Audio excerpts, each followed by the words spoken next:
Alright guys, we're back yet again. We're going to be doing another movie review. I'm actually been trying to catch up on new movies within the last year or so. We're going to be looking at Rebel Ridge 2024. You guys can watch it on Netflix right now, starring Aaron Pierce, Anna Sophia Robb. And this movie is rather crazy. And the reason why I say it's crazy is because we have where Aaron Pierce, who plays Terry Richmond, who is a former Marine, he's trying to get his cousin out of prison. And when he's on the way to get him out of prison, he is automatically hit and harassed by police. He gets his money taken away from him. They're thinking it's drug money. They assume things about him, and he tries to get his cousin out, and it doesn't work. He tries to go to the court office. They don't help him. He tries going to the police to say, hey, your cops are harassing me. They stole from me. The chief and among the secretary, they just don't care. So he tries to go to his former boss to get help, and his boss can only do so much because as soon as he gave all the information like he was supposed to do, he has where he gets harassed even more by the police and everyone in town, thinking he's just like some kind of drug dealer or whatever. But I will say this, like, he starts trying to do everything by the book, but what gets him really crazy is that he tells his cousin, hey, I'm on the way, I'm going to try to get you out.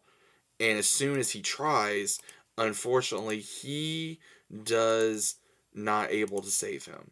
He's unable to save him because his cousin unfortunately passes in prison by getting attacked, and he tries to gather all the information, like, okay, why did this happen, why was he in jail, for a misdemeanor, and why am I getting harassed and all those other kind of things. Now, after doing a lot of digging, and the one that helps him, Summer, she comes from a bad past, from a drug past, and she works at the court, and they even harass her, they even blackmail her, they even pretty much, she almost loses her job, and she goes to Terry, and they're trying to figure out a way to release of what everything is going on. Like, why is this happening?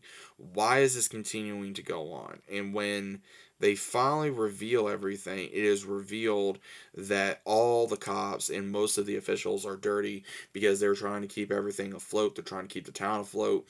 And they figure if they put on the dash cam is good for 90 days and then get rid of the evidence, but they can still do whatever they want. And as long as everyone's paid off, between the cops to the judges to any officials, and everyone is afraid to go up against anyone because of the town shutting down, and also because of what everyone knows about each other. So this is when Terry springs into action. He uses a lot of his experience as a Marine to take down all these corrupted officials, and then at the same time, he tries to help Summer, he tries to help everyone else, but at the same time, costing him possibly his own freedom. Now, again, this was a very good movie. It was very dramatic, it was very intensifying, but it was slow a few times, in my opinion.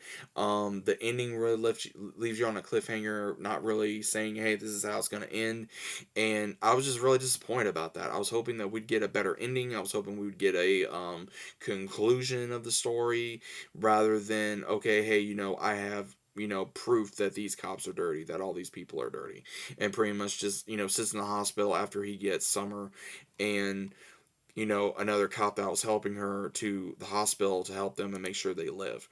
So again, this movie was okay. It was a decent film. Um, it was a crazy film, but also it could have been a little bit better just for the fact of, for the pacing and also the way the story was going, to where it was going to end up with a better conclusion than what it did. But overall, I still think it was a good movie. It was a very good dramatic movie. Probably one of my favorite scenes was him getting revenge on the corrupted cops, beating the crap out of them, really at all, pretty much just using martial arts to take them down. They really underestimated him. Same thing when he was using tear gas on him. That was pretty funny, to get revenge on the cops that really, shot at him, beat the crap out of him, all these things. So I'll say this: if you guys haven't seen Rebel Ridge. Definitely give this movie a shot. It's a decent film. It's a good film, and it's a good story. I mean, it could be better in my opinion, but it's still a good story nevertheless. So let me know what you guys think about this down in the comments. Hope you guys enjoyed. I'll see you as always on the next one.